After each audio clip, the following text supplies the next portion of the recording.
I'd first like to take a moment to welcome everyone and thank you for joining us. Um, our Business Builder Speaker Series was an idea born out of the COVID days in 2020 when we couldn't get together. And we said, let's get together virtually once a month and let's bring in a speaker on a topic that we think is valuable and important to the real estate agent community that we serve. So we hold these the third Wednesday every month at 10 a.m. to provide tips and tricks from industry experts to help grow your real estate business. We encourage you to stay connected with us. We're on all of the socials.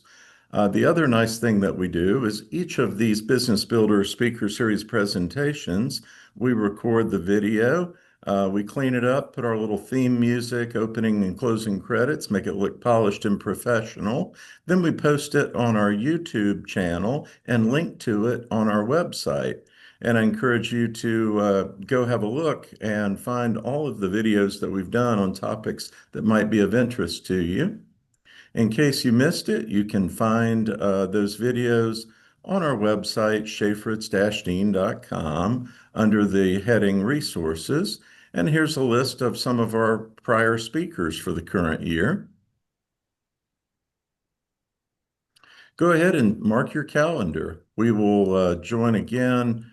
Today is May 6th, or excuse me, our next one will be the third Wednesday in June at 10 a.m. So you can set your calendar, third Wednesday, June, 10 a.m. Our speaker next week or next month, Kristen Westbrooks with Old Republic Home Protection. Protect your repeat business and increase your referrals with a home warranty. And again, thanks for joining us. We know that you're busy and we appreciate you sharing your time with us. To make the most of your time, we encourage you to ask questions. We're a small group. You can just unmute yourself and ask questions, or you can use the chat box, and I'll monitor the chat box and bring questions to our speakers. Without further ado, I'd like to introduce Warren and Melissa Horbelt, brokers with First Class Real Estate. Our topic this month is what your broker wished that every agent knew. And I'm going to turn it over to Warren and Melissa now. Thank you. Thank you, Mr. Dean. Thank you, Dad. We appreciate you letting us come on here, and we're excited to talk to everyone. I'm going to share my screen. I'm going to try to share my screen. Give me 1 second.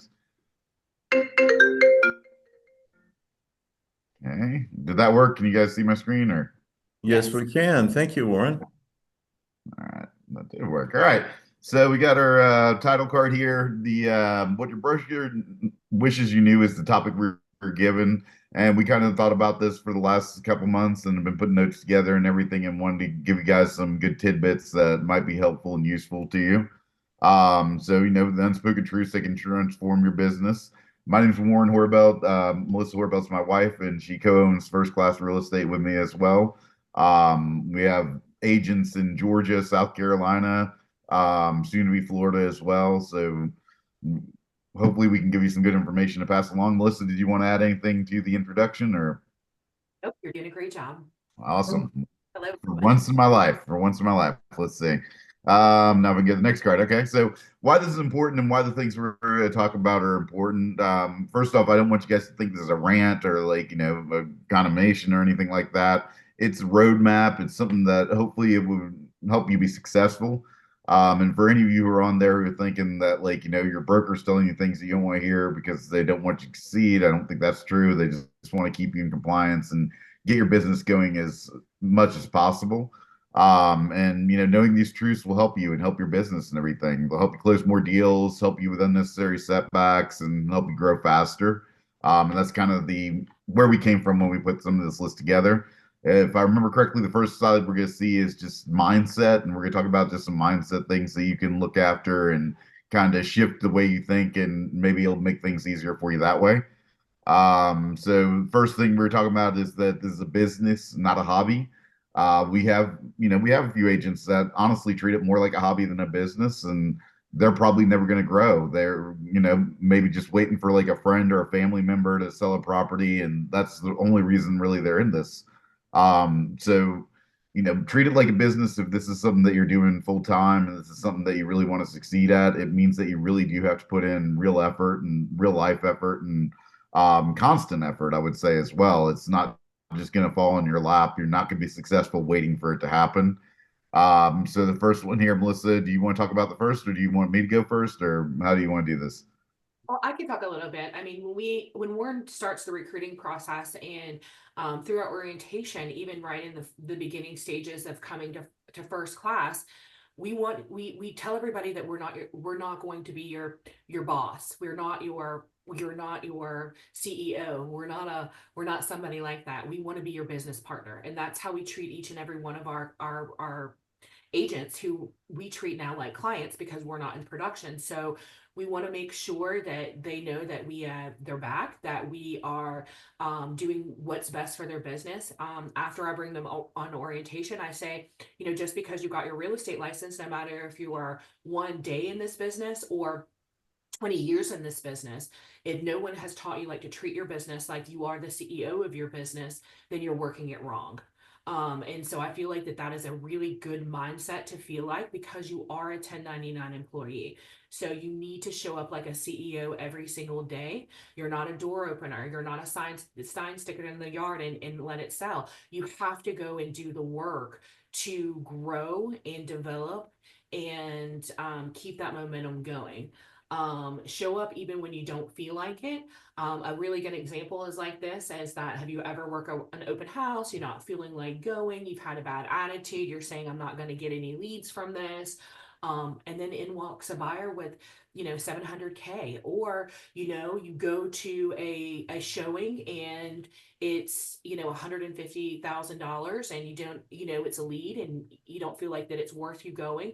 Well, guess what, guys? You may close out this one and it'll be an easy close on your lead systems. And then you have to treat it like a business. So maybe mom or coworker or another relative has to purchase a house. So if you're not constantly working your business like a CEO, like a real sales person, then you're not working it.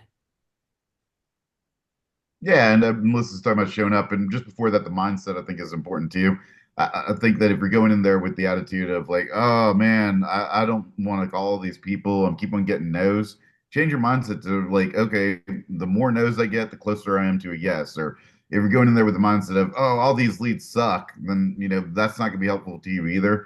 You need to go thinking every opportunity is a good one, no matter how big or small it is. It's still a good opportunity to meet people and to get going. Next thing on the list was you're building a brand, not just closing deals. I absolutely believe that.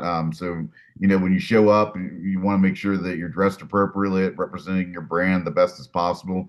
Even if you're talking about social media or something like that, you're always representing your brand to the best ability. Be a problem solver. Melissa's really good at this, and I think that she really thrives at being a problem solver. Most agents, they want their problem solved for them. I would suggest, maybe searching a couple things first before reaching out. Like, a couple times, like you can find out some of these things on your own. I'm saying if you're stuck, definitely reach out and get help or whatever. But there is, Chat GPT now, Google search, all those things that you can find out a lot of information as well. But primarily, as a real estate agent, you are a problem solver. You're either solving your buyer's problems, your seller's problems. Sometimes you're solving problems with your closing attorney. Sometimes you're solving problems with your lender, but basically you're a glorified problem solver, and you got to be ready to solve as many problems as possible. Accountability is a superpower. Don't hide from it. I think that's big in this business. Is a lot of people really do shrug off any kind of responsibility or accountability, especially accountability. Like we were talking about this on one of our team meetings yesterday. Is like if you're not getting accountability, then it's hard to stay focused on your goals. So if you have a goal of, let's say, 20 houses that we're selling this year, and it's already May, you've only sold 3 houses. Is anyone holding you accountable to what you're doing for the rest of the year to make up that difference that you're already down? Like, is anyone saying, "Hey, have you called enough people?" I would say that's a great place for your broker to come in and help you out with it for sure. Melissa, you look like you had something to say about that for sure. Producers don't just set goals, they track them. So if you're doing work every single day, are you busy just to stay busy? Are you actually time blocking and being productive? And there's a difference. So if you can't track it, then it's probably not worth it for your business. And CEOs, business owners, they track everything, because if they don't, they're not going to be productive. And if you're doing things multiple times, then you can automate things. Your time is very, very precious. And then I always have my agents break that down. How much time do you have to work on real estate for your business this week, this month? Okay, we take a lot of part-time agents that want to be full-time.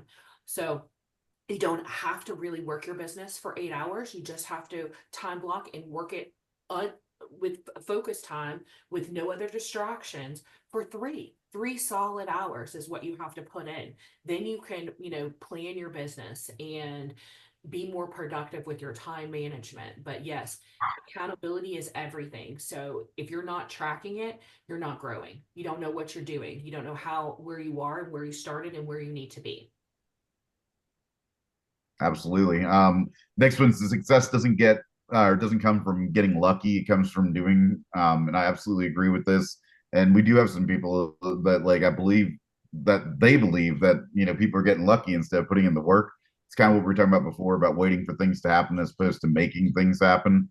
If you're not prospecting all the time, if you're not trying to grow your business all the time, and you're just waiting things for happen, you're going to be one of those agents who after 6 months to a year ends up quitting because you get frustrated because you're not making any money. So if you're a new agent just starting, just know that it's not easy work. It's hard work and you got to put in your work.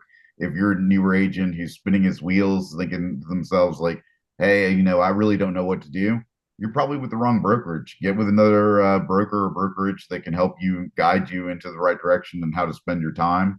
But it's definitely not about luck. It's about hard work and perseverance. Don't blame the market, adapt to it. I know a lot of people right now are like, oh, the interest rates are 7% or 6.75 or whatever they are. Yeah, who cares? Like, it changes all the time. Like back in 2005, they were the same rate.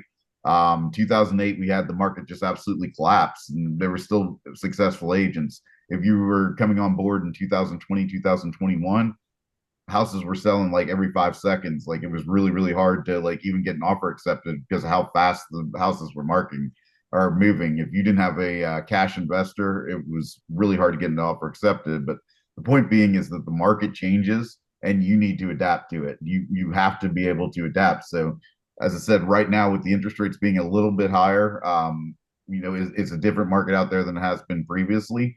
You might need to show a few more houses than you would back in the day, or you might need to write a few more offers. But either way, you need to adapt to it and be ready for it to change. And it could change on a dime too. Like, go ahead, Melissa. I just I was wanted to gonna say, like, when interest rates go up, agents usually go quiet. And don't be that agent. So instead, educate your buyers on affordability, educate them and pivot. You want to focus on the things that matter to them and don't focus on those negative things. I tell my agents this a lot: focus on the people and what is their objection. They may not have cash to close, they may not have, they may need down payment assistance. They may need concessions. They may need affordability. You can look up for higher days on market. There's always an answer to the no or to the problem. So don't blame it on a high interest rate. Don't blame it on a bad market. That's not why I'm not doing good, because I can promise you the good agents are hustling, they're pivoting, they're focusing on the right points, and they're making their clients adapt. And that's the thing too, is like, let's just say you get used to this market right now and you do understand what's going on. If the interest rates do drop, are you ready for what that's going to bring? That's going to bring a lot more buyers out, and it's going to bring a flood of harder to get accepted offers. So be ready for what's here now and what's to come in the future as well, is what I would say. Is make sure you go into as many trainings as you can, that sort of thing. Last one on this one is just saying you're in sales, yes, but you're also in service. Notice I didn't say customer service, and I think that's something that a lot of people have a hard time with.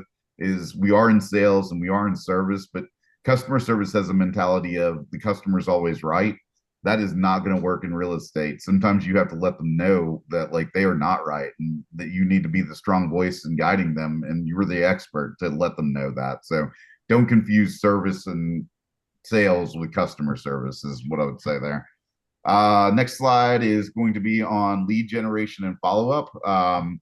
at first class, we give a great leads. So I don't know if you're watching this and you're not, that's something to think about for your business for sure. But if you're generating your own leads, you should be prospecting daily, even when you're busy. Make time for it. You want to make sure you're always growing your pipeline. Next one's follow up on everything. Most agents give up to 1 to 2 tries. And Melissa, I know you like to talk about this. So what would you say about as many times as you should reach out to someone? Do you think it should be once or twice or?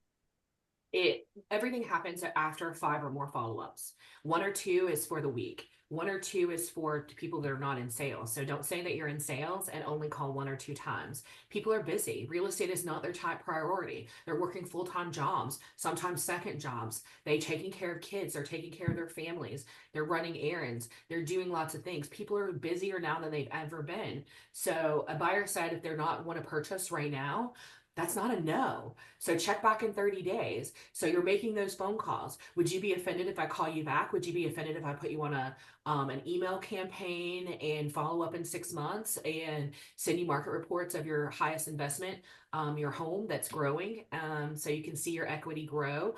And then if I keep following up, if I keep trying, then once that person has real estate needs, guess who they're going to call? The person that's been top of mind, trying to help them through every single circumstance. And it doesn't have to be about a sale, guys. You can you can call them and remind them to file for homestead exemption. You can call them during tax time right now if they've got their property taxes and they went way up. So you can help do some sort of adjustment for them to fall within the county for taxes. You can offer vendor services. So with us, we have a lot of preferred partners like Mr. Dean. So maybe they need a lawyer partner, maybe they need a contractor, maybe they need a good plumber or electrician. Hey, you got to know a guy or a girl. So make sure that you are connecting with these people. Don't forget that you do offer a service. So one of my agents always said, one of my highest agents that calls everybody, she's one of my best prospectors. She said, think of it like you're going through a drive-through line at McDonald's. Okay. And the attendant says, would you like fries with that? Or you want to supersize it? Are you offended when they ask you? No. You say, no, thank you. I didn't like it. Or no, not today. And you drive through. So don't be offended when somebody says, I'm not ready to purchase. You gotta keep asking. You gotta keep asking because there are so many people that say, yeah, I'll take those fries. So be the agent that asks for the fries. Absolutely. Next one was speed to lead matters, and I absolutely agree with that. Most agents are going to work. I think it's like 86% or 87% of agents work with the first, or 87% clients work with the first agent that they meet. So you really do want to be the first one to meet them face to face. On the phone's great and everything, but the in person is going to be a lot better. And really, really strive to be the first person that you meet them face to face. This is something we struggle with sometimes with some of our agents. Is not all leads are ready now. And a lot of agents are like, well, they need to work on their credit, and they just throw them away. I'm like, I don't want to wait for it, or they said they're renting right now, or whatever the problem is not something that they want to wait around for. But what they don't realize is you can put them in your CRM. They'll be ready eventually. You keep following up with them, you keep hammering with drips, or some sort of follow up. Hey, how you doing? How's life going? Something. That's credit repair or a good lender that knows how to work it. And then you have 2 people following up on your client, not just one. So you have great partners and then you follow up with those kinds of things. Back on the lead generation thing, if you're not calling them within the first few seconds, you know that another agent has already shown them the house. Just know that you've lost. Okay. So you have to respond to every single lead like it's $10,000 in your pocket. If you miss a $10,000 opportunity, then you probably don't need to be in this business or you have too much money. So every single lead, again, guys, it doesn't matter if it shows up as a $60,000 land deal or $150,000 single family residence. I have done $1 million deals on those kind of leads because it's not about that one land close. They could build a house on that. Then I'm going to partner with a builder and close on that property twice and earn 2 commissions from that. Not to mention, I'm asking everybody in their family, their friends, their neighbors, their coworkers, if anybody has any real estate needs, and I will close on those people. So that little $60,000 land deal generated me probably about $50,000 in ROI. And then once you're a CEO, you think like that. You go with all the $60 land deals. And I have a news flash for you guys. When people are registering for that, it's only because they've answered a question. Doesn't mean that's how much money they have. You have to ask. You have to treat everybody like they have millions of dollars of cash in their bank account. And then you just ask for them for verification, because you never know. Millionaires don't act like millionaires. I promise you that. I'm sorry, Warren, go ahead. No, you're good. Yeah, the next one's just about CRMs, and I think that the reason that I put this on here is just because a lot of agents shy away from a good CRM, whether it's Follow Up Boss, KV Core, Lofty, whatever CRM system you're using. I think when most agents get into the business, they are kind of like, man, this looks difficult, this looks hard. I'm just going to try to stay away from this as much as possible. And some agents go like months to years completely not using their CRM system.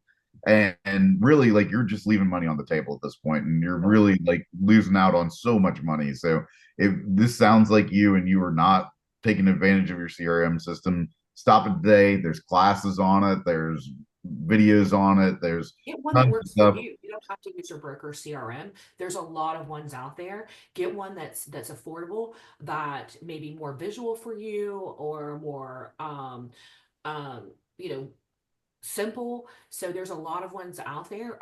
We have a favorite one, but I will say it's like the Bible of your career. If you're not putting everything in there, I don't understand how. You must be working 8 hours a day just following up. So I like to work smarter and not harder. So I use my CRM so I can literally follow up with thousands of people every single day. Do you want to talk about open houses? I know you're a big fan of open houses, and especially door knocking. I'd love for you to talk about door knocking, Dan. Sure. I love open houses and door knocking. If you're not taking advantage of open houses in the beginning of your career or to generate yourself leads, then that's the cheapest, easiest way to do so. But you can't just, again, show up and expect good things. You have to put in the work. So open houses are about 2 weeks prior. I like to train about marketing. So you have to market, you have to get a plan. Who are you? Who are you going to invite? I always say door knocking is still one of my finest because I'm old school. So when I do an open house, I'm going to market it. I'm going to send it out through all my socials. I'm going to send it out to all my partners so they can send it out in their socials. I'm probably going to take a Facebook ad on it so I can integrate it and get into certain markets to push it even further. But more importantly, I'm going to go to that house and I'm going to walk and door knock 20 houses on each side of that home. So 40 people, I'm inviting neighbors. I'm saying, hey, I am selling the home here. I'm doing an open house. Would you please come in and view it? I would like to personally invite you. Please check it out. I'm going to have refreshments and then highlight whatever is happening on the open house. A lot of times you can invite your preferred lenders in. I always like to advertise that you're going to not only show a beautiful home in a beautiful market, hopefully get them, instant equity. I'm going to have my favorite lender guy there that's going to be qualifying people on site. So if any buyers come in without an agent, I'm going to be their agent, or I'm going to refer it out to somebody else and earn that commission, guys. And then more importantly, it's the follow-up. So then you have to have the signage, you have to have the visuals, you have to have the marketing, you have to have the door knocking, and then who's following up. So if you're not collecting names or using your CRM in that open house, how are you capturing all the information of the people that come inside of it? You have to personally call and thank them for coming to your open house, put them in your CRM. I have smart plans or smart campaigns already built out, following up and slow drips all my open house people. So again, guys, it's just prospecting at its most, and their open houses are for the real estate agents. They're never for the sellers. Nobody hardly ever is going to come into that house and purchase that particular house. It's a way for you to generate free leads for yourself.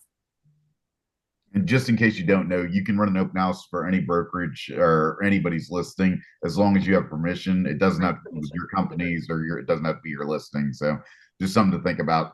Referrals don't come by accident. You have to ask. I've got a friend who's really, really good at this. Like, we go out to lunch and he'll start talking to our server about how he's in real estate. And then, like, he'll talk to the server who's bringing the food about how he's in real estate. Then when we're leaving, he'll talk to the bartender about how he's in real estate. Then out the way out the door, he's talking to the hostesses about how he's in real estate. When we get to the golf club, he's talking to them. I mean, like, basically every single word he says is, I'm in real estate, here's my card. I'm in real estate, here's my card. And like just asking for that. Do you know anybody who's looking to buy or sell right now? And same thing with any of your clients you're working with now. Like if they're like, hey, we're not really looking to purchase right now. Okay, do you know anybody who is? Same with the ones you're closing out. Like, thanks for doing business with me. Make sure you send me to all your friends and family. But it's kind of like the fries thing Melissa was talking about. Like, no one's gonna get offended for you asking, but you have to ask and try to make it part of your normal routine, is that you're always talking about getting some sort of referrals from someone. It's a good way to go for sure. I Uh, want to say one more thing on that. And a lot of agents really go to all the people that they don't know, right? So they're going to they're going to business, their lead systems, they're asking people outside that have no idea who they are as a person, who they are as a business owner, who they are as a real estate agent. So start with your sphere.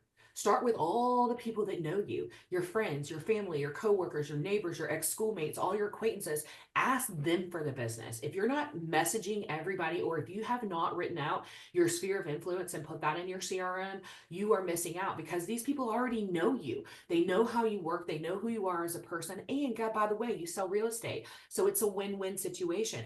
They're great people to practice on. If you can't ask the people that you know for business, then you're not going to be very good at asking the people that you don't know. True. We are running behind on our time. I can see us getting clogged up here already. So I'm going to go ahead and just go through these quicker, a little quicker on the bottom part of this. So keep your sphere engaged. We talked about this a little bit. Make sure you're putting them into your CRM if you can't keep up with them yourselves. Don't go into this with the online leads suck, because a lot of times they don't. We had somebody who came in with a $40,000 land deal. They ended up buying a $3.5 million like hotel kind of thing, not hotel, but like condo kind of thing. So you never know where it's going to lead. I know Melissa personally had some of these like $20,000 land deals in that she ended up selling that land, and they bought like a real property from her. The brother bought a property from her. So you never know where they're going to go. And again, that's just about your mindset as well. Not all buyers are qualified. Ask the right questions early. I always tell our agents, like, always give them the first meeting for free. You always want to go out there and meet the people like as often as possible. It doesn't matter for that first meeting, but after there, yeah, you really do want to get a pre-qualification. You want to get them with a great lender, like Matthew Johnson's on this call. He's a fantastic lender with Anchor Mortgage. I would suggest having him get a pre-qualification letter for you if you don't have one already. Yes. Working with clients, so set expectations clearly and early. This is really, really important on so many levels. Like, when you're meeting clients, let them know, we're probably gonna go see a lot of houses. We're probably gonna go out and write a bunch of offers before we find the perfect one. It's not gonna be, go Yeah. ahead. Them. Don't expect buyers that have even the pre-approval or a pre-qualification. So know the difference between a pre-approval and a pre-qualification if you don't. And don't let them know that, like, yay, we finally got the pre-approval. It's the golden ticket, the Willy Wonka. There's still a lot of hurdles once you go under contract. So making sure that you go over appraisal gaps, inspections, delays, title. They need to understand the whole roller coaster ride. I have another agent that every single morning she go ahead and pre-writes all of her texts to all of her clients that she needs to follow up for the day. And at 8 a.m. she hits send on every single one of those. Why do you ask? Because she wants to be the first person to communicate with her clients and not have one client sneak in a conversation prior to her communicating on what's happening for the day and what to expect. Okay, you always want to stay ahead of the game, or you're working from behind and you're not going to be able to manage your business. Yeah, and Melissa kind of touched on it, but this one a big one for me for expectations. The gosh, now I'm just blanking. I apologize. The not appraisal, but the inspection. I always make sure that like, I let them know, even if they're buying a brand new house, they're going to get an inspection that's really long. It's going to have a lot of things on there, not to get scared. I think a lot of agents, especially new agents, make that mistake at first too, is they don't prep their buyers for what's coming. And then the buyers get these massive inspections and freak out, and like they walk away from the deals. They're like, oh, there's just too much wrong on that inspection report, especially for new buyers or, maybe less informed buyers. It's a really kind of a killer. So make sure every part of the way through the process until you get the closing table, they know what's going to happen. You talk about it beforehand on that first meeting, kind of, let them know like some of the things that's going to go on with the offer, some of the things they're going to need to have, some of the things that they're going to have to look forward to. It's very important to set the tone early, and to let them know what's coming along. Over communicate. make sure you're telling them, more than less. It's very, very important. I know that like if you're on the listing side, even if you don't have an update them on the non-update. That's still an update. So you constantly want to be in communication. Especially on the listing side, you never want to be the one who's getting the call. You want to be the one giving the call. So can't stress that enough. Don't just tell your clients what they want to hear. I think we kind of touched on this earlier about like we're not in customer service. We're not here to tell them how right they are and how great they are. You got to tell them the truth. Sometimes there's hard truths that you have to tell them, and that's an important skill to learn. Is that you know if they're putting offers for a $500,000 house, 400,000 consistently $100,000 under, and you keep on getting rejected, like eventually you're going to explain to them like, listen, this is not the market to get 20% off of a house. Nobody's gonna really go for that. And the It, sooner you do that, the better it's going to be for you. it's an experience for them, and you need to make sure that you know that this is a very stressful experience, no matter if they're purchasing or they're listing. So I tell my agents, you have to have the empathy, and you have to figure out what's important for them and what they're scared about. Everybody's scared about something else. It's a very emotional journey. They've dealt with a death, they've gotten married, they've gotten divorced, someone died, they're downsizing, or whatever it may be, they're selling the estate. So they just want the peace of mind, and they want the comfortability that everything is okay. And so just giving them that update, or letting them know, hey, I don't have any updates for you today, but I'm on it and the process is moving through. This is what we're looking for with the next steps. Okay. Keep them pre-warned, pre-thing like that. Hold their hand through it. I tell all my agents too, no matter if you're working with a client that has very much of experience, that buys and flips houses all the time, or a homeowner that hasn't sold or purchased in the last 20 years, you treat everybody like the same, like they don't know anything about real estate. So you're over communicating and holding their hand through that process. Sometimes it's just about letting them know that it's going to be okay, and that you're going to do the best to negotiate it, and do the best on their behalf. Yeah, absolutely. And just remember, you're the expert. Make sure you act like it. I think that's something else that's hard for newer agents, especially because they're so unsure about them being an expert because they haven't learned everything. So I hate to say fake it till you make it, but make sure you're willing to raise your hand and say you don't know things. Call your broker and ask questions if there's something you don't know about. But make sure that you're taking the lead on these transactions for sure.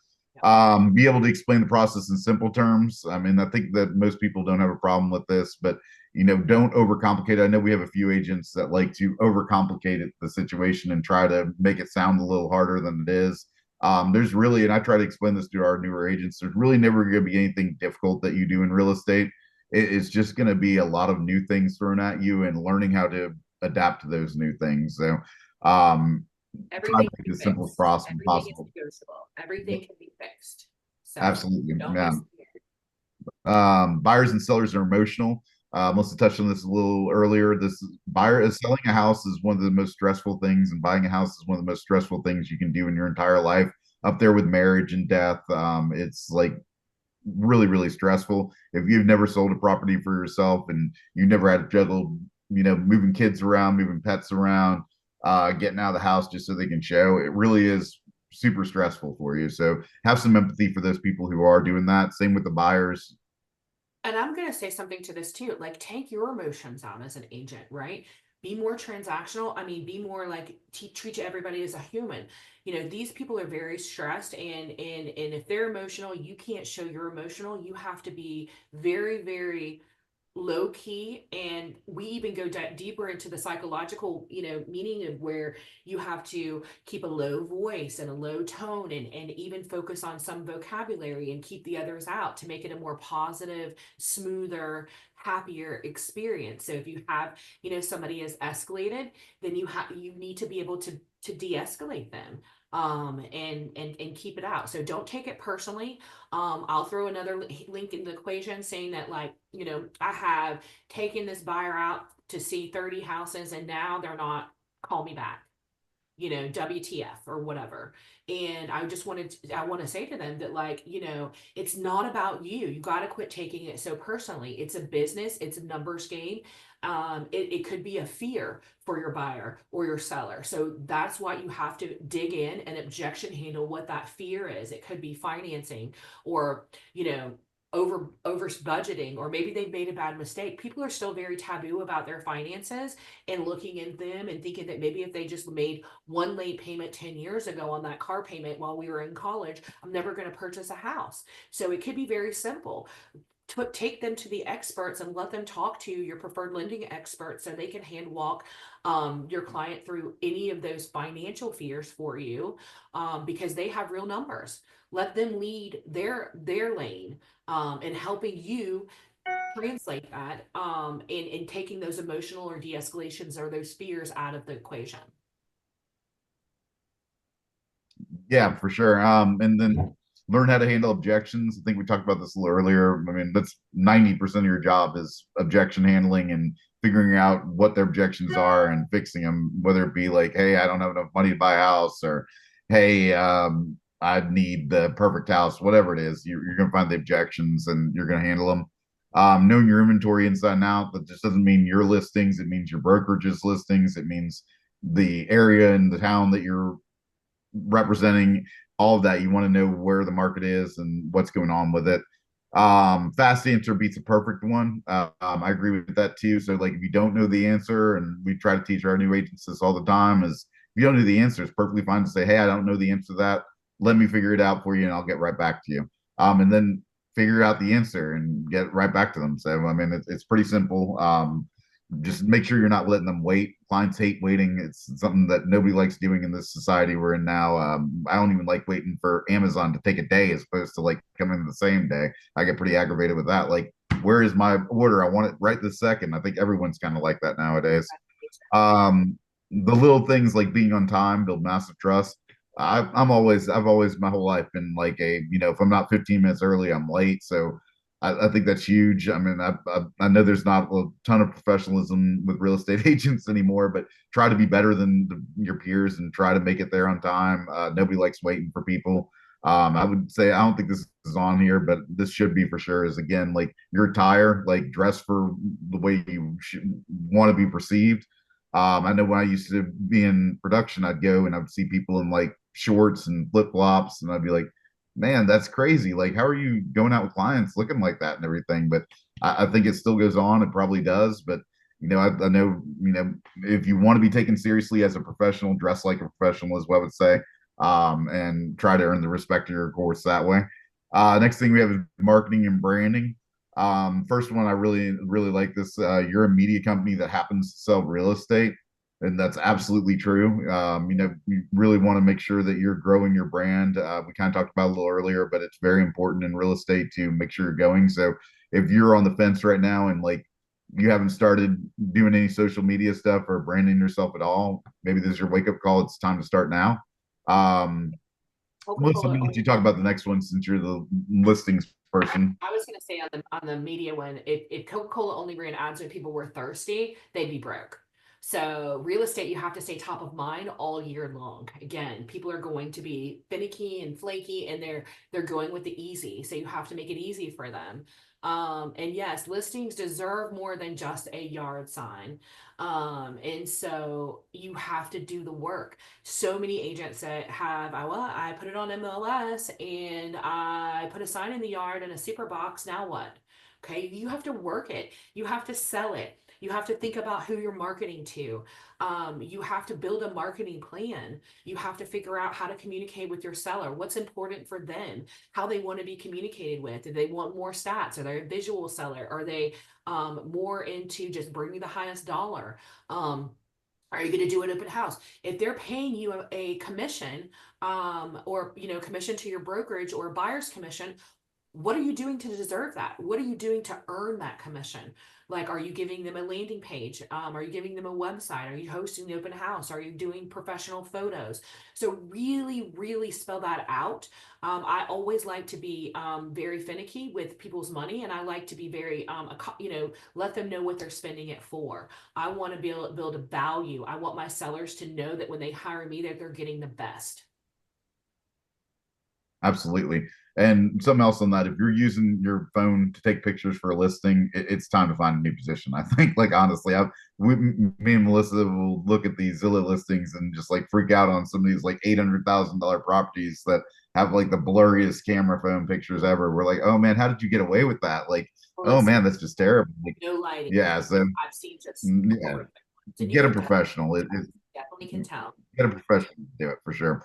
Next one, video builds trust, even if you're not natural. This is another one I think a lot of agents have a hard time with. I personally am an introvert. I'm not very good. Melissa's more of an extrovert than I am. So she's good at making videos. She's fine with like, hey, I'm Melissa, but like for me, it's not natural to me. And I think a lot of people are like that. So it's hard for them to do videos and stuff. What I'd say on that is just start, make the videos. They don't have to be perfect. There's a really good saying called Getmo. It means good enough to move on. It's my favorite saying ever. So that means like, if you're spending all this time trying to make a perfect video or the perfect post or something like that, don't just, get it out there and get it done. Nobody's gonna be critiquing your stuff. I guarantee you, like no one cares that much. It's just about getting your name out there, getting your brand out there. So again, Getmo, good enough to move on. If you And haven't that's started doing you're videos, a real person, right? And real people have flaws. Real people come on there and they're not have a ton of filters on their face, and they're really talking to people, and they're in their market, and they're saying like really helpful things, and that resonates a lot with people. And that's what I said, don't be salesy, just be valuable. absolutely. Consistency beats creativity. Absolutely, this is true. You want to be consistent with your postings. And again, a good CRM is going to help you do that where you don't have to do them like every day at different times of the day. You can build them out for the whole week. I know with our CRM system, like we'll do our marketing on Saturday for like a week or two out so that like we don't have to worry about it after that. So try to do that, but definitely make sure you're consistent about your posting or else there's no reason to do it. I know some agents fall in this trap where they're like, oh man, here's 3 or 4 great postings. And then you won't hear from them for like a month or two. So try not to be that person. Melissa, did you want to add to that? I just wanted to say that, just sold post once a month isn't great marketing. It's just showing off. And I would challenge each and every one of you to show the journey of that sale, not just the sale, not just your wins. Tell a story. Everybody wants the storytelling. Everybody wants the end result. They don't care about how many houses you sold. They don't care about what prices they were or where the market was. They want the story. They want the value of that. So be intentional, like Warren says, with your post. And I always ask my team, because I love marketing, who are you posting for? Who is this for? Are you building buyers? Are you building sellers? Are you marketing your listing? Like, who is the marketing? Who's the purpose for? And then you have to, people are lazy, so you have to be intentional, and you have to give them something to click. So are you trying to get leads? Then you have to have a Google page in there to be able to get people's name and information so you can follow back up with them. Or you're finally getting some consistency in your social media posting, the people liking or making comments on that. What are you doing? Are you following that? Are you following up with all of those people? Everybody that liked or commented on your social media post, you should be calling or DMing, hey man, thanks, good to see you. I saw that liked my social media post on, new home purchasing. Are you in the market, or do you know anybody, your neighbors or friends? I would really appreciate it if you could send them over to me. See, are you asking for all that business and for all your posts? You did the work. You made the Canva, you put it on there, you gave it a landing page for someone to click, but are you doing the follow up? So it's the whole package, and then wash and repeat. Gotcha. And I'm going to try to jumpstart us a little bit too to go a little faster on the rest of this one. So, Melissa just went through the people remember stories, not agents, which is great. Make sure your email, signature, voicemail, all that stuff reflects your brand. So don't just use generic like Gmail stuff and everything. You want to have a good like either company name or your brand with it. Make sure that you're not saying the generic, I'm never too busy for referrals. Try to come up with something unique. Your reputation is your resume, guard it. So, try not to like overpromise things. And that's something I think is really important that people mistake. They overpromise what they're going to do. Never do that. Always, under promise and over deliver is what we There's try no to teach. guarantees Like always try to over deliver and under promise. Um, so reviews matter. Ask for them with every win, whether it's closing, whether it's just having a fun time out with someone. Always ask for your reviews. I think we already talked about the good photos, so make sure you always use that. So business savvy and operations, track your numbers, know your conversion rates. There's no reason to doing something if you're not tracking it, especially if you're looking for ROIs or something like that. But yeah, always track everything that you're doing. Treat every deal like a referral opportunity, which it is, but you want to make sure that you're going into it like that as well. You should know the break-even point on your monthly expenses. I know a lot of other brokerages charge like an arm and leg for training, an arm and leg for whatever. Don't want to. We always try to teach our new agents. You don't want to spend money before you make money in real estate. So, for the first little bit, you're just really wanting to get money in and then start spending on your training development and all that kind of stuff. Or go to a better brokerage where they're giving this stuff away for free. Most times, even with C hours and everything like that, you can get that stuff for free. I think Mr. Dean teaches a couple of those at Chaffetz and Dean as well. I got the honor to go to one of those in early January about the new 2025 laws. And there's other opportunities out there as well with other places.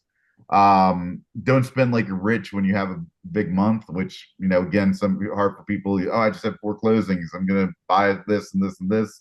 And then the next month comes along, you have 0 closings, and you're like, oh man, this was a bad idea to spend all that money. So make sure you're budgeting out, especially if you're not used to working on commissions and you're getting used to that new lifestyle. Build a repeatable system, not just a hustle routine. I think that's very important when you're talking about scheduling and going into planning out your weeks and months and just making sure you're time building and everything that way. Technology is your friend. I think we talked about this a little bit with CRMs and everything. Melissa, do you want to talk more about technology, or am I hitting it on the CRM, or was there some other stuff that we should? We are big AI components in real estate and how it's taken over a lot of giving my time back. I don't know where I would be as an owner without AI. So lean into it. If you're not a tech friendly person, lean into it. I always say I love the tech and I love the marketing part of this business. If you're always not currently looking to see what others are doing, how they're working, what new tech products came out, what new marketing trends are going on, then again, guys, you're going to stay here in your business, never grow, or you're going to decline. If you want to escalate, if you want to grow, if you want to build out your business, then you're going to education is power. You're going to look at those CRMs. You're going to lean into the AI technology. You're going to gain those time back so you can be more productive. Yeah, and just piggybacking on what she said, with all this technology that might be scary to you, really growth starts happening when you get uncomfortable. You don't grow until you're uncomfortable. So if talking to people is something you're not good at, keep practicing it until you are. That's the only way you're going to grow. Same with the other technologies. If you're not used to using them or you're scared of using them, you just force yourself to do it till you're ready to it. Because she's absolutely right. People are just going to fly by using the AI stuff. It really is a game changer. Another one that we had for the business savvy is reading contracts like they're your paycheck, because they are. You want to make sure that you're doing everything right. At the offset, if you're putting in offers and you're not worried about your commissions, which we're just about to talk about the F255 and F259, which we'll go over a little more specifically. But like if you're not worried about your commissions and everything from the start, that's going to be very difficult. But even after that, if you're at the closing table and you didn't read over the final ALTA or the final HUD, and you're just expecting it to be right, you could lose out on money too. And I know we had an issue with that like a couple months back where the agent just signed the paperwork, not really paying attention or anything, and the commission wasn't on there. And they're asking us like, "Hey, where's the commission?" We're like, "We weren't at the closing. You were at the closing. You're the one who's ultimately responsible for this. If you have a great closer like Doug, and maybe he can help you out, maybe, but like ultimately you're the one who signed for it, so you're probably going to be stuck with nothing there." But absolutely make sure you're reading your contracts and all your forms diligently. If you don't understand something, reach out to someone who does and have them help you out with it, whether it's your broker or a good attorney or whoever you need to help you with that. Ask questions, but do the research first. I think we talked about this a little bit before. I mean, we sometimes get questions from our agents like, I'm just gonna say like, what's the phone number for, FMLS or something like that. Like, and all I'll do is I'll literally put in FMLS in the Google search and I'll see the phone number and I'll just text in my Google search. I'm like, well, man, you could probably just look that up. And that's the same thing with like a lot of questions. If you don't know it, like take a second to search it for either Chat GPT or Google, then maybe reach out and ask if you have a hard time finding the answer. Real estate is full of drama. Stay professional and don't add to the drama. Like even if it's conflicts, I know we had an issue where we had like two agents at the same property and they were fighting and everything, and like that's not gonna help. Just figure out how to resolve it. Like, hey, my clients are gonna come in first, and then your clients come in, or your clients can go first. We'll wait. It's fine, but try not to add to the drama for sure. I think we touched on this before too. The industry changes fast. Always be learning. So yeah, I mean, we try to teach our agents this as well. Like, go to as many trainings as you can. I mean, you might not get something from everything, but hopefully you'll get a little nugget from every training that you go to, and that'll keep on adding to your tool belt. And the more tools that you have in your tool belt, the better you're going to be able to help your buyers and your sellers. So just know that that's always going to be helpful to do as many trainings as you can and to always be learning. Melissa, do you want to add anything before I get to the F255 and 259? You did No? well. Okay. Yeah, and we specifically, Mrs. Tracy asked us to go over this. She said that there was some confusion in some people with filling these out, so I was going to go ahead and just take a minute to go over them. And basically, these are two different forms. The F255 is instructions to closing attorney. The F529 is the buyer's broker compensation agreement. I personally like the F255. I know talking to closing attorneys that the closing attorneys like the F255. I think really though, you start with the F259 because that's really what you're going to be putting in with your offer. And even if you have this F259 filled out, you should probably still fill out the F255. Additionally, when you turn in all your other documents to your closing attorney. But this form, pretty easy. You'll label it whatever exhibit you want up here. We're just going to say it's A, even though it probably would never be A. We're going to say it's A. It should autofill with your address and everything else you need there. And then the sections that you're really most going to need to know is the compensation shared by seller's broker with the buyer's broker, and the compensation paid by sellers to the buyer's brokerage. So A and B are the two biggest sections. And basically, for most properties, in Georgia now or everywhere, I guess, with the NAR rules that happened last August, you can't advertise what the commissions were. Previously, we'd be able to see it on all the MLS listings, and you just put in whatever was there. Since August of last year, it's changed a little bit to where we now have to call the listing agent and be like, hey, is the seller providing any compensation for this property? If they are providing compensation, then that makes it easy. Let's just say they're like, yeah, we're giving 3% to the buyer side, and we're keeping 3% for ourselves. On something like that, this would be pretty easy. You would just put like, okay, compensation shared by seller's broker, check 3%. And that's it. That means that the sellers are sharing 3% of their commission that they were going to pay total with the buyer's brokerage. So you as a buyer's agent would get that 3%. If you call them and they're like, no, we are not giving out any kind of compensation with this property, they're not providing anything. Okay, that's great. Hopefully you filled out a BBA and you've got your buyers already prepared to pay 3% or whatever it would be. You would use the second box where, let's just say it was 3%. You would just put your 3% there. And now oh wait, now I messed this up. Compensation paid by seller to buyers. This shared, and sorry, I actually messed it up. I apologize. So, why did I mess this up so bad? Now I feel like a moron. I should have looked at this for a second. Compensation shared by broker's broker. No, so yeah, so you just put 0 here because they're not sharing. I apologize. And then this is where the F255 would come in handy. So we'll go ahead and switch over there. That's where I made a mistake, is that was on the wrong form. So with the F255, if the seller was not sharing any compensation, but you had the 3% built into your buyer's representation agreement, you would just put it right here: compensation paid by the buyer to the buyer's broker. You could either do an actual cash amount on this one, or if you want to do a percentage, you would just do the 3%. And then most likely your seller would be doing 3% as well. So compensation paid by the seller to seller's broker. Most likely, as I said, 3%, but it doesn't matter if it's 2.5 or 2 or 5 or whatever the number is. Basically, on the instructions to closing attorney, if this is the last form they're getting, this is what they're going to go off of. And I always try to make sure that they have these filled out perfectly. And I do them within the first week of getting the contract in because I don't want there to be any kind of confusion with my money. I want to make sure that the money I think I'm getting is the money that I'm getting, and want to have that all done before due diligence is over. If you're not filling these instructions, closing and turning out, or the 259 out beforehand, you're not giving yourself any favors because you want to be able to work these out while you're still in due diligence for sure. But there's other ways of doing it. Like you can see compensation shared by seller's broker with buyer's broker. So on the instructions to closing attorney, this would just mean like if it was a 6% total and the buyer was getting 3% and seller was getting 3%, it would literally be section one, you would have the 3% there, and then section two, you'd have the 3% there. That would be a pretty typical one. But as I said, if the seller wasn't contributing anything, you would just take this one out. It'd be zero from the seller, and then the buyer would get the 3% because you got it right here, and it would be on your BBA.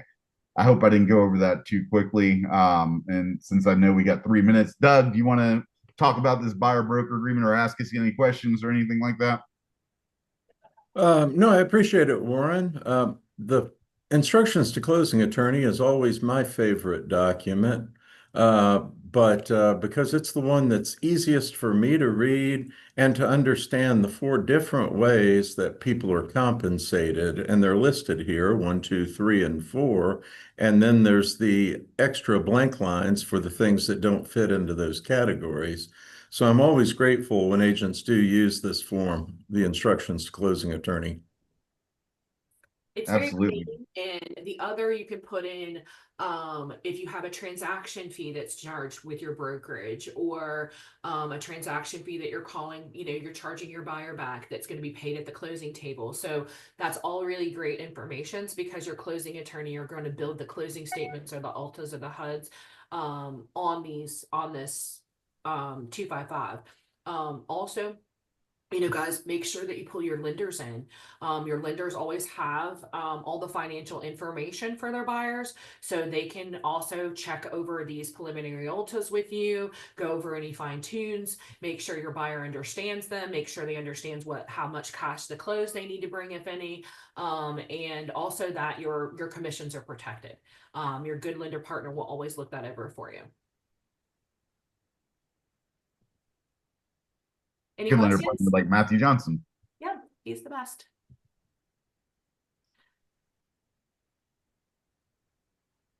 I have a question. Sure, go ahead. Because you mentioned the 255 and the 259, but there's an additional form, and this is probably more generally for me. There's an additional form that the buyer is signing with the agent related to what compensation they are expected to pay that agent.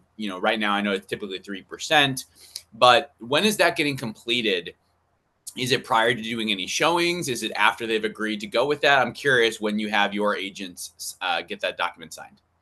99% of the time, we'll do it before the first showing, unless they don't want to sign one. You can do a showing agreement instead of a representation agreement.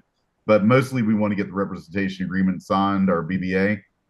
Those will be done before the first showing. That's one of the new NAR rules as well, is that you can't just go show people without an agreement Before you in cross place. the threshold, you're supposed to have those filled out. So whether you send them digitally prior, or some of the agents just print them out on the first meeting and get them to wet sign it. And we explain to them like the difference between the showing and the buyer representation is like, hey, if we're seeing 3 houses today, which hopefully we are because nobody purchases the one, so we can compare it. We need to move, and to be able to do that, I need to be able to represent you in case we write an offer today, and then explain to them all of the great services that they will or won't pay for in that representation agreement, and all of the things that you will be helping them negotiate during due diligence, be able to write the contract, and help supply them with vendors through the due diligence period. And that's how we start talking about the whole process. Hopefully that answered. Any other questions? I know we're at our time mark. If there are no other questions, I really want to give a heartfelt thanks to Melissa and Warren for putting the information together today. We've covered a lot of great information that is all relevant to growing your real estate business. And I appreciate you guys taking the time to put the materials together and to be our guest speaker today.